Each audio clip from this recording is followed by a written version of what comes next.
This time it was a guy with pale skin and cloud-white hair. He swung over the rail and gently floated down to the arena. Air Elemental.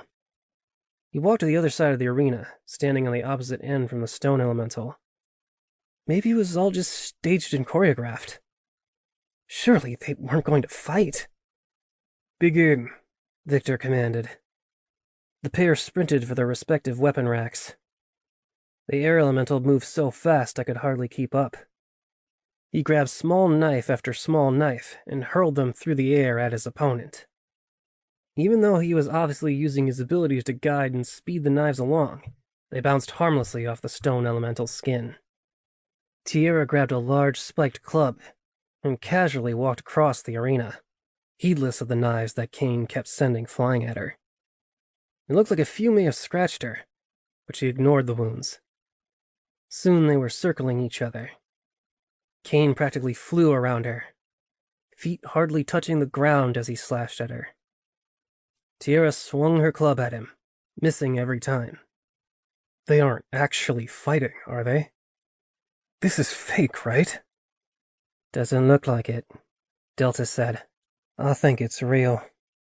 This is amazing, murmured Olivia, leaning forward and watching with wide eyes.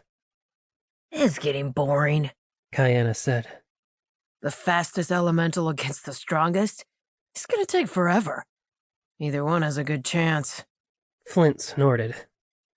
We'll see. As he spoke, Kane started a dust storm. Dirt and dust swirled around the pair, obscuring them. He's got it, Olivia said. Flint chuckled darkly. No. Not if she knows what she's doing. I realized that he was right. Kane had messed up. He had just surrounded a stone elemental with rocks. Even as I thought it, the swirling dust thickened, suddenly slowing the unsuspecting air elemental. Tierra's club connected, hard, with his stomach. Kane went tumbling away across the dirt. He rolled onto his hands and knees, gasping for breath.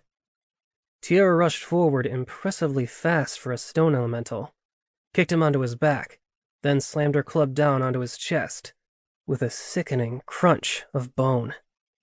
She raised the club again over the still elemental.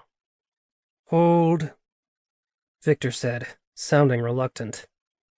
Tierra stepped back with a dark smile as she slowly lowered her club. Victor clapped his hands, and several witches and wizards rushed out with a stretcher.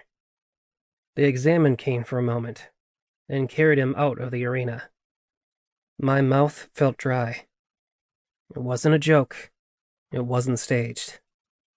They were expecting us to engage in actual, potentially violent fights against each other. This was insane. There were two more fights, neither as vicious as the first, but still with very real injuries and risk of death. Most of us had forgotten our food and drinks as we watched in silence.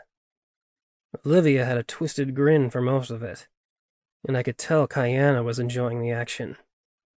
I wasn't sure what Delta thought, but could see he was watching every second. Flint, of course, was expressionless. Joe was the only other one who looked like he felt the same way I did. When the third fight was over, the people on the other side of the arena began to file away. Victor appeared back at our side. I do hope you enjoyed that, he purred. Go ahead and finish your meals. Then please go out that door. He gestured off to the side. You'll find many of our amenities there. Feel free to wander and explore a bit. Don't stray too far. In a few minutes, some of our human servants will come collect you and lead you to your rooms. Have a good night. Do consider